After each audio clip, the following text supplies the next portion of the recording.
যখন কোনো মুসলমান নারী অথবা পুরুষ হাত উঠাক অথবা না উঠাক, মাস্ক কোটে রিক্সা ধরে আছে, অজু থাক অথবা না থাক, মাথায় কাপড় থাক অথবা না থাক, যখন আল্লাহর সাথে কথা বলে, আল্লাহ আমার এটা দাও, আল্লাহ আমার সেটা দাও, যতক্ষণ কথা বলে ততক্ষণ একটা ফরজ ইবাদত করার মতো একটা ইবাদতের সওয়াব তার আমলনামায় লেখা হবে।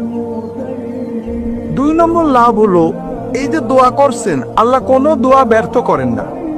আপনি যা চাবেন, আল্লাহ এবারে ভর্তি পরীক্ষা দিছি, আল্লাহ এবার পরীক্ষা দেবো, আল্লাহ একটা চাকরি করছে, আল্লাহ আমার ছেলেটার এই অবস্থা এটা করে দেওয়া, এটা আপনি আল্লাহর সাথে বিড়বিড় করে কথা বলছেন, মনে মনে কথা বলছেন।